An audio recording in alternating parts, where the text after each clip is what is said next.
Hey, Jason. Welcome to Leading and Serving Podcasts. Hey, Chris. How you doing? Good. Good. It's getting to be the end of April and beginning of May, and just time is just flying by, and I'm super excited about this year. And So many things going the on. time machine of podcasting, it will be May by the time this drops. It totally will. Yeah. Right. Yeah. But I just want you to know that I still believe it's February, that March is You do? still around the corner. Yeah. Yeah. Your time machine needs to catch up. Okay. I like living in the past. Right. I still have a lot of time to do things, I have not yet begun to procrastinate. So, no, I mean, the year has just flown by so fast. So many things have happened, and yet I feel like not enough has been done, or, Right. it's weird. I don't know. I don't know if this is post-COVID thing or just, my grandparents always said time got faster as you got older. Yeah. So I don't know I've if heard I'm just multiple getting people say that. older, or I don't know. I'm only like 29, right? Right. Exactly. 29 and a half. That's why we're on podcast, so nobody knows. Don't go to the YouTube channel. You'll actually Nope. be able to see my bald head. This is not gray hair. All right. Well, it's good to see you, man. It's good to see you too, bud. Glad that we're doing this, and we have the opportunity just to run across so many leaders in our community who are fighting for the highest good of people around them. Right. Whether that's, it's somebody that's on their team or in their family, or it's just relationships they know. Right. And people are just serving and leading one another just because we love each other. Right. We want the best We for want one the another. best for other people. Yep. It's so true. We've just had some great interviews recently, and that's just been so encouraging to hear leaders in our community who are living this every day. Right. Yeah, Right. So It definitely, and I think I don't know about you, but it definitely feels good when other people are doing this, and like you didn't know other people were doing it, and then you bump into somebody like, wow, this is a real thing. Like this is, so if you're out there fighting for the highest good and struggling with the idea that, are you the only one out there doing this? Like you're not. Just keep plugging away, because it's not the easy way to do life, but man, it just, there is moments where that just, the insight that comes from doing it is just invigorating. Right. I mean, you kind of think like, living life alone, let's go be a hermit in the mountains. Right. That would be easier. No.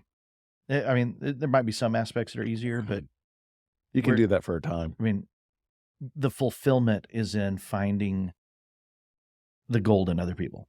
Right. Of serving them, wanting to see them succeed, seeing them succeed. And, not necessarily needing to get credit, but just going, yeah, that was right. I had a hand in that. And that fuels not even my if tank. anybody knows. I love it. Yep. Yeah. I love it. Absolutely. So you guys jump over to leadingandserving.com and, share this podcast, share an episode with somebody, another leader that you think, hey, you should hear this.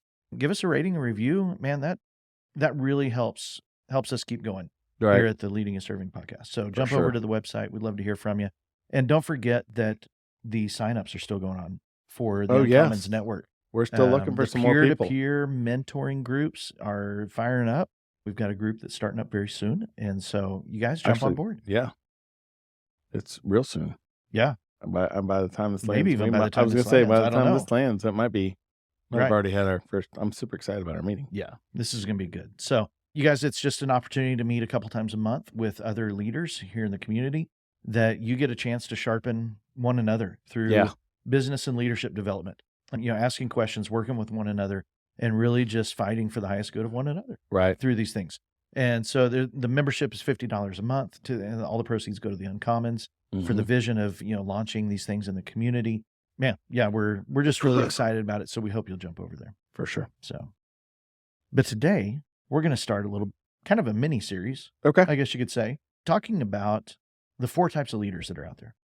And you could probably break this down into many types of leaders, but we're going to hit the main 4. We're going to talk about 4 that kind of come through a lot of the giant coaching materials that we've talked about here on the podcast. Right. Numerous I do times, love that. Right. Yeah. And so there's 4 different kinds. The most negative is the abdicating leader, the absent leader, the apathetic one that's just kind of given up. Okay. And, we've probably run across people like that. We might even have people on our teams like that. And, it's hard to light a fire and figure out how to get them from that absenteeism to the most healthiest category of leader is a liberating leader, someone who brings life and joy to a person's life, and they just live into who they are. And when we're truly fighting for the highest good, you become a liberating leader, and you have a huge effect on your team, the people around you, and even beyond. But the one that we're going to focus on today in this episode is the protective leader. Okay. That on the opposite side of that is the dominating leader that we'll talk about next time. But the protective leader is someone who is really good at supporting their team. Okay. And our nature as leaders is that we're going to lean to one or the other of these. Okay. We're going to have a natural leaning. We'd all love to say we are liberating leaders, people who are fighting for that. We've got this figured out, but we really don't. Okay. I don't know. You might. Well, no, I don't have this all figured out at all. Well, I'm still trying to figure it out how I'm the negative guy. Yeah. Okay, which one do I fall in? Right. But we all have a tendency to lean toward either this protective or a dominating type of leadership in our lives. Okay. And so the protective leader is someone who is absolutely all for their team, probably relational driven, just wants to be the best boss, the best leader that this person has ever had. And so they're happy to stand around and, have the water cooler talk to the, hey, do you have everything you need to do your job well? Right. And okay, great. I believe in you. I think you're going to succeed at this. You are a great fit for who we are and what we're doing. And man, you're top notch. You're going to do this. So go for it. Let me know if you need anything. They're huge cheerleaders, wonderful people in terms of, just cultivating relationships, cultivating family in the workplace, of just saying, we're in this together, guys. We can do this, very encouraging. Okay. But where that can go awry is by taking that too far, eventually something gets missed. Because this person is very good at encouragement and the support, that they have a hard time communicating the challenge, the expectation, the deadlines. And so when something does get missed, or that leader's boss comes to them and is like, hey, y'all missed Q1 metrics. What's going on? Right. Well, then that supportive leader, that protective leader, kind of becomes like a Jekyll and Hyde situation. Okay. They go from super encouraging and super relational to just exploding and becoming the monster and being like, we missed it. Well, I mean, it just gets ugly. And the rest of the team is kind of sitting around going, what just happened? What did we miss? Right. I thought you believed in me. I thought we were going to succeed. Right. And so we can, if we lean too far to just doing that support, just doing that protective kind of, we become people pleasers to the point that we might explode. And so what that does for our teams is it kind of creates a culture of fear that, okay, I knew you blew up a couple months ago, but you've been wonderful since. Is it going to happen again? Yeah. I'm afraid to miss something, but I don't know what I'm missing because you don't communicate what's expected and what's going on, what I need to be. Am I working on the most important things? I don't know. Okay. And so it kind of creates this expectation of fear and just kind of like, I'm going to show up and I'm going to do my job. I'm going to do the best I can, but man, but you also feel super encouraged. So it's a mix of that encouragement and fear for the leader or for the team that this leader is leading. And so, we have to find a balance, which is what we're going to be talking about. That's where that liberating leader comes into play, is we have to find a balance as leaders. But yeah, I mean, that protective leader is a wonderful person to work with, a wonderful person to work for. But man, when something doesn't line up. I was going to say, except they're off days, right? Yeah. Then it's like a atom bomb. Or if somebody starts poisoning the relational well on the team, somebody just doesn't want to play ball. Well, then there's this relational strife where the relationship should be good. And so then the focus gets even taken off of where we're going as a company, where we're going as a team, and everything is just off because the relationships are off. And so your effectiveness, your capacity as a team really plummets if you've got somebody like that. Yeah. And so the best way to become a leader that is somebody that wants to follow.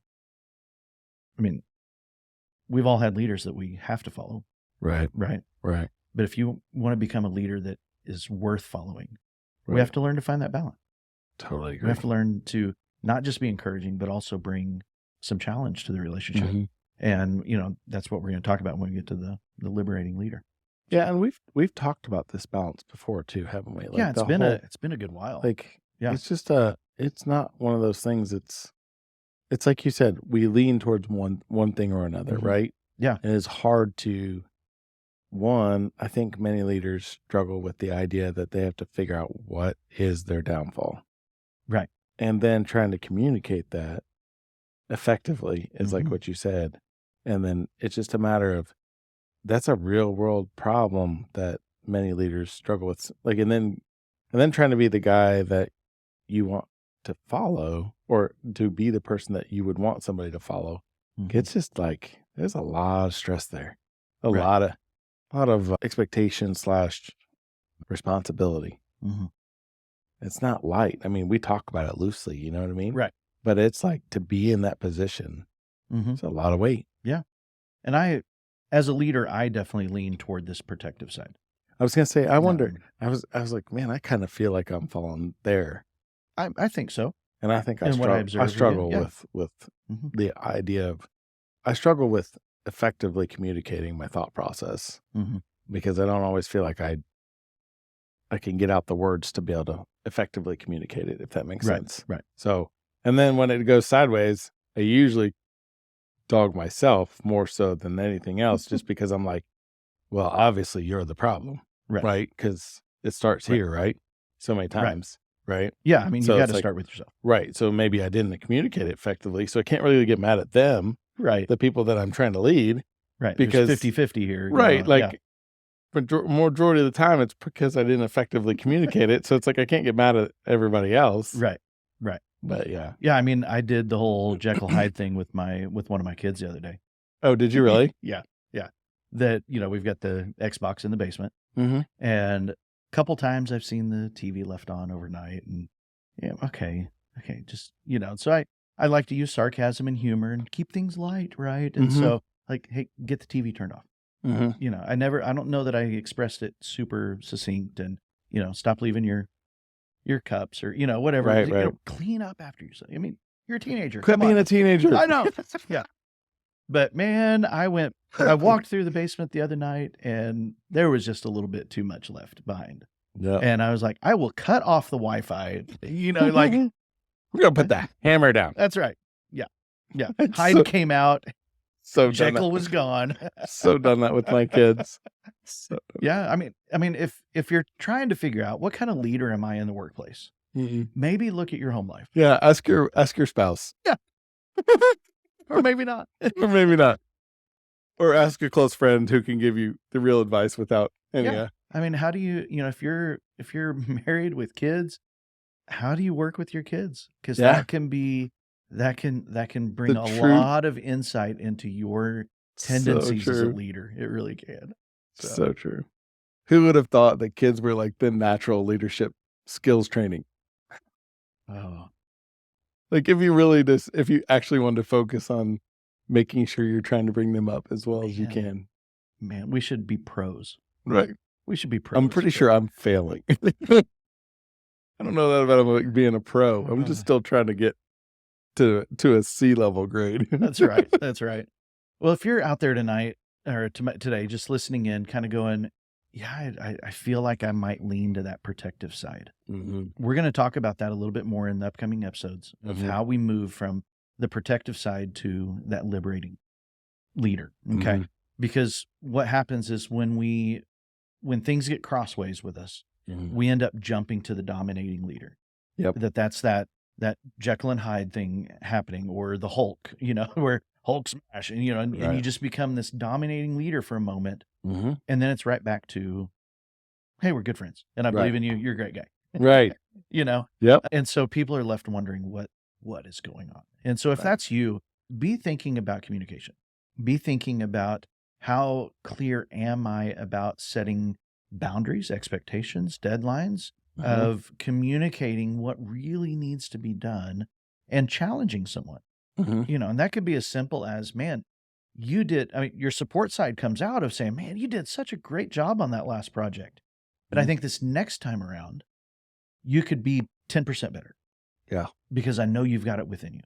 And so setting that challenge, setting that expectation of, you know, we're not just going to sit idle and be happy with where we're at. We're going to move forward.